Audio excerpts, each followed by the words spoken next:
All right, Coach, you can start us off. All right, so really proud of our players. I know Coach say a lot of times when you win a game and it's one play game at the end. I thought our guys played great defense basically the whole night. Played really well in the second half running the football and then ended the game running the ball. So that's really good to see. We put ourselves in a lot of poor positions by continuing to punt, but we were playing to our defense at times too and being conservative because thought that was a good matchup for in the game. And once the game got going, really felt that way. So thought our guy, we weren't perfect by any means. We made it really hard. There were a couple plays that could have made it really easy. That we screwed up some situations, but for guys to come through on a couple short yardage, big plays, the pop pass, the pre-scoring was huge, obviously, and then JJ finishing the game with your D tackle running the ball to make sure you get along one there to convert and basically in the game. So excited to get the trophy back. That was really painful last year to lose that. I kind of thought maybe that, if you're ever going to lose it, that once we learned later on that was Coach Leach's last game, that maybe that was meant to be. So I miss him. I missed him today, and we'll never forget him. So, but I'm glad that obviously we got it back to us, and where we hope to keep it for a while. Questions? Lane, this is the second 10-win regular season in program history. You're the second coach to ever win 10 games in multiple seasons at Ole Miss. When you look back at when you first took this job in 2019, what has allowed this program to take the strides that it has, especially where it was when you got here? Yeah, I don't think any of that could have been predicted. That's been a very strange path. The first year with COVID, and so you don't really have a chance to play non-conference and get 10 wins or something. So, which arguably could have been our most explosive team had it not been for COVID and then opt-outs and all SEC schedules. So, we've had a lot of change. The portal and players and our staff. If you go back and look over staff, we've lost multiple coordinators, all three coordinators on special teams. We've lost every year and have a new guy. And so just really proud of the guys coming together. That's not easy. And whatever it is, about half of our significant players are new portal guys. And that's a credit for them to gel together. I've said it that system doesn't always work, or else everybody would just sign all portal guys. Everybody'd sign all free agents in the professional sports. It looks good on paper sometimes, but then they got to gel together. They got to buy in. They got to take lesser roles, and that's hard to do. So I credit our guys. It wasn't easy along the road. Some guys aren't even here anymore, but these ones that stayed, these ones that bought in, it's really showed up because you got another second half comeback game where we're behind again. Lane, considering what Pre-Scorn kind of went through this year, to see him kind of get that touchdown to give y'all some separation in this game, like a 2-possession separation, what did that kind of mean? Yeah, I mean, I couldn't have seen a guy go through a worse year at that age. Lose his father, something else that's probably his position to tell you that was really, really tragic that happened to him.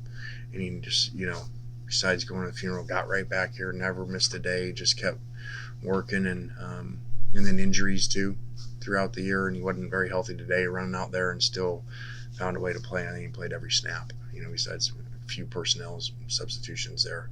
So really, really cool story, and sometimes where there aren't great stories sometimes of guys that are doing things, this is really a good old-fashioned good story of a guy just being a team guy. Hadn't caught a touchdown until last week, never complained, even though he transferred here and had big numbers where he was at before, comparable with all the stuff going on. So I really do love him.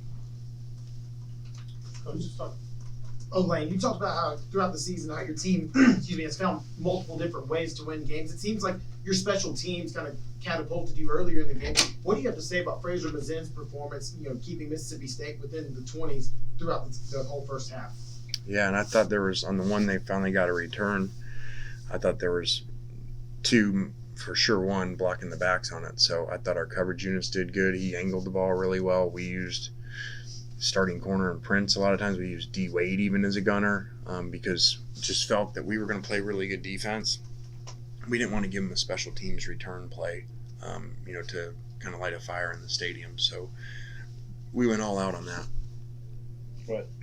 Coach, obviously with the regular season complete now, how would you assess Jackson Dart's growth now that you can look back at the whole season from last year? Really well. I think we had the big passing games early and stuff. I think that not having some linemen helps, or some different protection issues, and that we got to work through and call plays a little bit different, especially against that defense.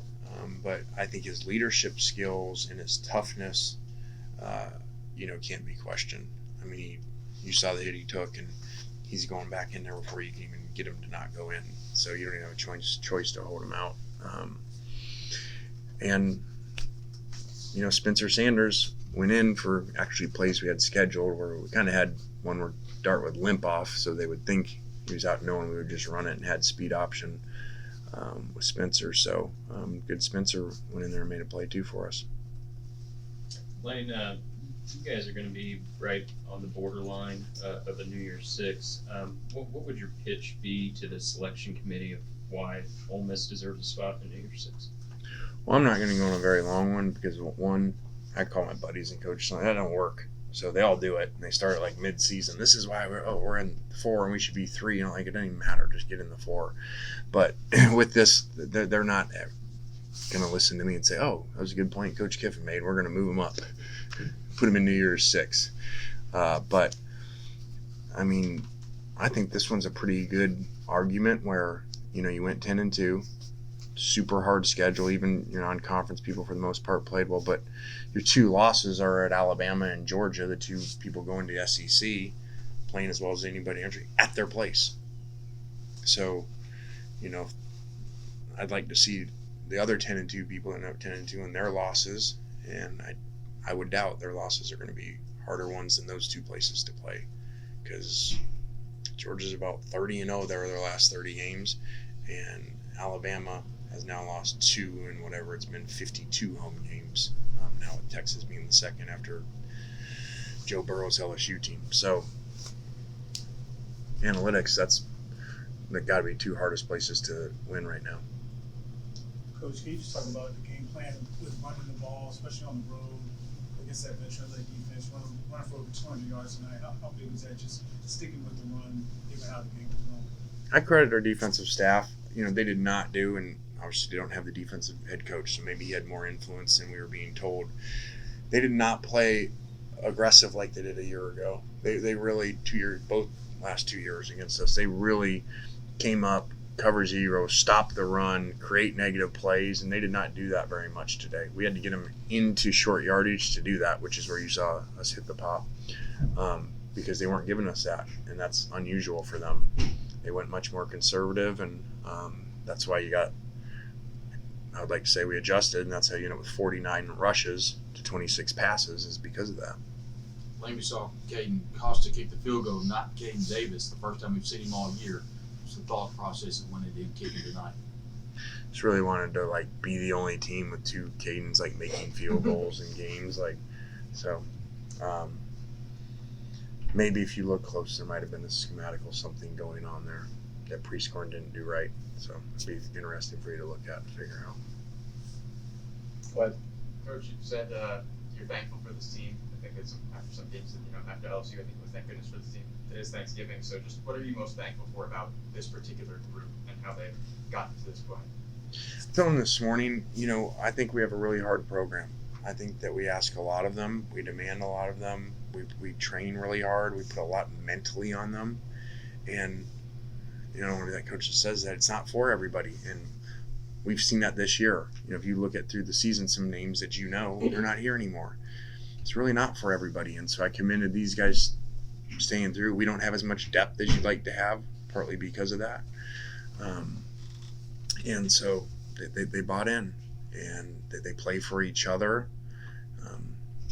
And it's just really cool to see, because that is the number one concern. Just like NBA, you see those guys sign great free agent teams. They're going to go win it, and now all of a sudden midway through the year they're losing games and they're not any good because they don't mesh, they don't have chemistry. Well, that's like 5 people. We got